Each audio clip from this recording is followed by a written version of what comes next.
한동훈 대표는 지난 대통령과의 면담에서 자신의 3대 요구사항이 사실상 받아들여지지 않으면서 그 이후에 이 특별감찰관, 그러니까 대통령의 친인척을 관리 감독하는 이 특별감찰관 도입을 강력하게 추진하고 나섰죠.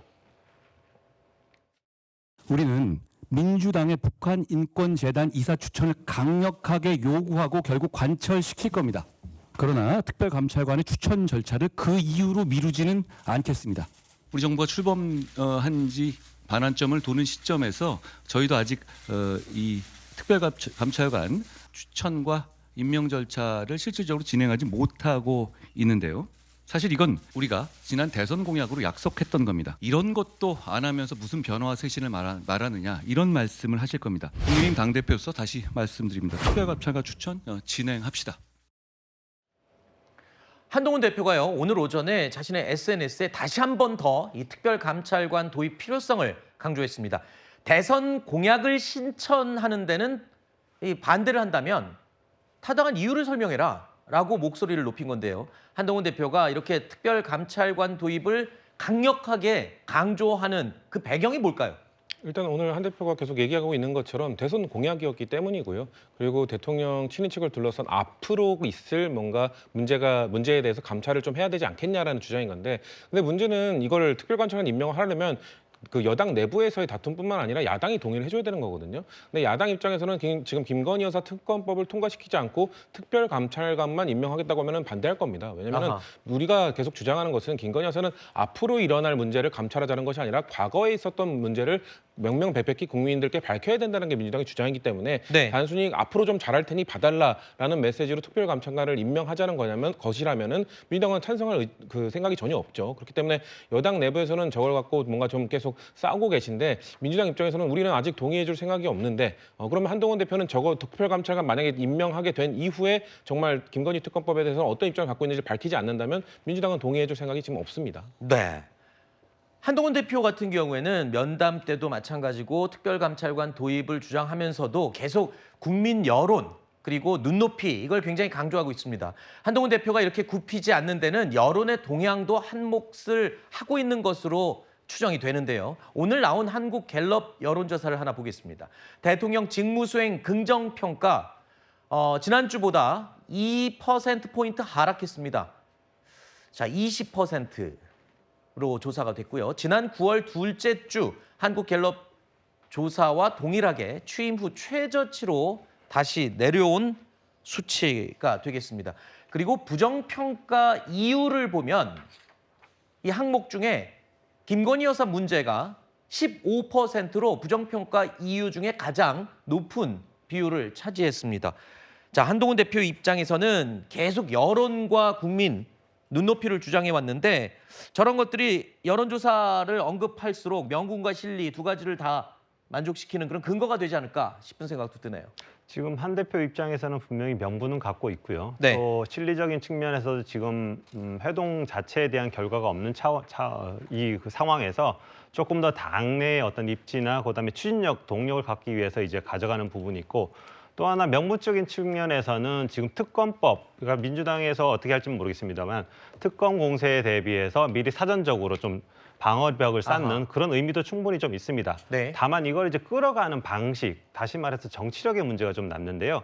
기존의 어떤 언론 프로를 통해서 지금 대외적으로 갈등을 좀 키워온 부분이 좀 그동안에 좀 보였습니다. 그러니까 지금 같은 경우에는 의총을 만약에 지금 예정되어 있는데 이 지금 당내 어떤 의원들의 사고를 같이 공유하는 쪽으로, 그리고 뭐 표대결이나 세대결 이런 게 아니라 거기에서 더 나은 대안을 모색하는 쪽으로, 중론을 모으는 쪽으로 이걸 어떻게 끌어내느냐, 이 정치력을 이번에 이제 발휘할 또 하나의 또 기회가 되는 게 아닌가 싶습니다. 네. 지난 21일 윤석열 대통령과 한동훈 대표의 면담, 그 이후에 갈등의 골은 더 깊어졌다는 게 많은 분석입니다. 정치권에서 나오는 이야기들을 몇 가지 살펴보면 당시 분위기는 생각보다 더 냉랭했던 것으로 보입니다. 10월 21일 날 이제 두 분이 만났는데 기싸움이 대단했고요. 한동훈 대표가 말을 겁나게 잘합니다. 작심하고 오셔가지고 친윤 쪽의 주장대로라면 교체해야 될 김건희 여사 라인이라는 사람 이름을 줄줄이 검열하면서 막 따지듯이 얘기를 했대요. 대통령도 굉장히 불쾌해지면서 언성이 높아지면서 확인해 보겠다. 인사는 내 권한이다. 그러면서 굉장히 두 사람 사이에 감정이 격앙돼가지고 정진석 비서실장이 끼어들기가 좀 어려울 정도로 그런 분위기였다고 합니다. 자, 대통령실은요, 특별감찰관 문제에 직접 나서지는 않고 있습니다. 하지만 지금 들리는 이야기로는 불편한 기색이 역력하다, 이런 이야기가 곳곳에서 나오고 있는데요. 정체성 문제를 거론하면서 북한 인권재단 이사 추천을 특별감찰관 임명과 연계하지 않겠다, 뭐 이런 한동훈 대표를 겨냥하고 있다는 이야기도 들리고 있습니다. 이렇게 특별감찰관 임명을 놓고 국민의힘의 투톱이라고 할 수 있는 한동훈 대표와 추경호 원내대표마저 충돌을 하면서 여권 내에서는요, 친한계, 친윤계 이 계파의 전선 형성이 더 확실해지고 있다는 이야기가 나옵니다. 국회 의사결정 과정이고 원내 사항입니다. 원내 최고 의사결정은 의원총회입니다. 당대표는 법적 대외적으로 당을 대표하고 당무를 통할합니다. 원내든 원외든 당 전체의 업무를 총괄하는 임무를 당대표가 수행하는 것이죠. 원내대표로서의 저희 역할 등에 관해서는 그저께 제가 분명히 말씀드렸습니다. 그리고 이제 그 이후에 여러 얘기에 대해서는 노코멘트입니다. 자, 한동훈 대표와 추경호 원내대표가 반목을 하면서 사실상 당헌 당규까지 고치냐 마느냐 따지는 신경전이 이어졌습니다. 당 대표는 원내 일이든 원외 일이든 가리지 않는다라고 한동훈 대표가 못을 박았죠.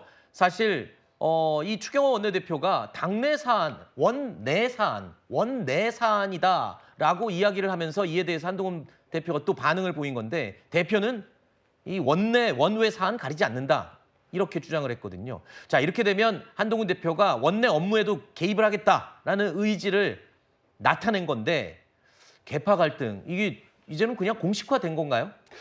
그렇습니다. 좀 더 이제 갈등이 이제 수면 위로 좀 오른 양상인데, 두 분의 말씀이 어떻게 보면 다 맞는 말도 있지만, 그런데 한동훈 대표 어떤 논리로 따지면은 어떤 국가 원수의 대통령 그런 모든 일을 다 하는 걸로 되는데, 사실은 저 당무를 통할한다는 것은 좀 상징적인 의미고, 또 더 정확하게는 최고 의사결정기구인 최고위원회에서 모든 것을 이제 결정하고, 원내에서는 의원총회에서 모든 것을 이제 결정하기 때문에, 이런 어떤 특별감찰관까지 본인의 어떤 주도로 해야 된다, 이런 것은 현재 어떤 당헌 당규상으로는 맞지도 않고, 네. 특히 지금 현재 그 추경호 원내대표가 이야기한 것처럼 의원총회가 지금 이제 국감 끝나고 하겠다고 이야기를 한 사항에 대해서도 저런 식으로 한동훈 대표가 이제 당대표로서 권한이다, 이렇게 하는 것이 마치 과거에 어떤 장관 시절에 장관은 모든 것을 다 하는 그런 어떤 시각으로 지금 현재 당을 지금 접근하고 있는 것이 아닌가. 네. 그렇기 때문에 좀 더 당을 좀 운영하는 데 있어서 있던 자율성과, 그리고 또 의원들 그리고 당원들의 좀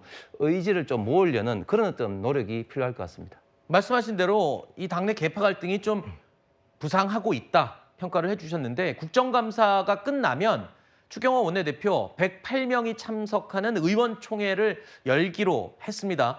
바로 이 한동훈 대표가 추진하겠다라고 얘기하는 특별감찰관 추천을 놓고 친한계, 친윤계 의견이 뚜렷이 갈라지는 만큼 표대결도 이루어질 가능성이 높다, 이런 이야기가 나오고 있습니다. 국민의힘 의원들이 모두 108명이니까 이 가운데 친윤계, 친한계, 그리고 어느 쪽도 아닌 중립 성향의 의원, 물론 숫자는 친윤계가 많다고는 하지만 이 표결이 벌어졌을 때 중립에 있는 의원들이 어느 쪽을 선택하느냐도 굉장히 중요한 관심사가 돼버렸습니다. 네, 사실 표대결까지 간다는 것 자체가 굉장히 이례적이고 비상 상황이다라고 봐야 되는 겁니다. 그러니까 특별감찰관 같은 경우도 그렇고, 뭐 비슷한 것이 이제 특별검사 같은 것을 임명을 할 때에 정당에서 추천을 하는 절차를 밟는데, 보통 이 국민의힘 같은 경우는 현재 의석 분포상 3명의 특별감찰관 후보자 중에 1명을 추천할 것으로 예상이 되는데 그 1명을 갖고 당내에서 표결을 벌이고 하는 것은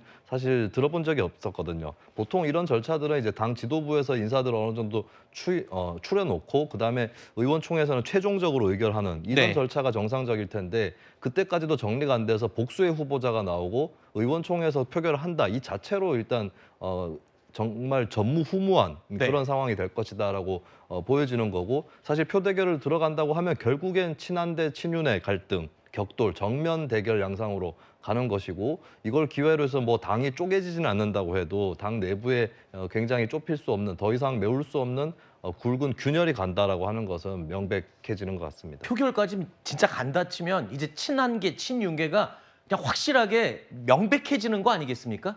저는 근데 오히려 표결하기 친윤이 지금은 객관적으로 지금 우리가 표를 보고 있는 것처럼 많아 보이지만 표결을 못 붙일 거라고 봅니다. 왜냐하면 그래요? 중립지대 성향들의 그 의원들이 만약에 친한계 손을 들어주면 그럼 바로 레민덕이거든요. 그렇기 네. 때문에 아하. 섣불리 표결을 하진 않을 거라고 봅니다. 민주당이나 국민의힘이나 사실 원내 총회에서 의원총회에서 뭔가 표결을 붙이는 일은 그렇게 많은 횟수가 있지는 않습니다. 웬만하면 그 협의를 통해서 이루는 것이지 네. 저렇게 그 의견이 갈라져서 표결까지 붙인다? 제가 봤을 때는 그런 위험성을 안고 과연 붙일 거라고 보지는 않습니다. 네. 예, 당내 사정이기 때문에 한 가지 좀 정확하게 이야기를 하면 지금 이 이야기는 결국은 특별감찰관을 독자적으로 할 것인지 아니면 이제 그 북한 인권재단 이사와 이제 연계할 연계할 것인지 건지. 그런 네. 건데 현재까지의 당론은 같이 연계하는 겁니다. 왜냐하면 이 두 가지 제도가 다 문재인 정부 때 이루어지지 않고 임명되지 않았던 거거든요. 그렇기 때문에 네. 이번 정부에 들어서는 해야 된다, 동시에 해야 된다는 것이 지금까지 했던 당론이기 때문에 지금까지 당론을 뒤집어서 어떻게 할지에 대해서는 의원들이 중립적 의원이라도 과연 기존의 당론 뒤집을 것인지 이런 네. 어떤 의문은 남습니다. 알겠습니다. 여든 야든 당론의 경우에는 굉장히 최우선시 되는 것이기 때문에 어떻게 될지도 지켜보도록 하겠습니다.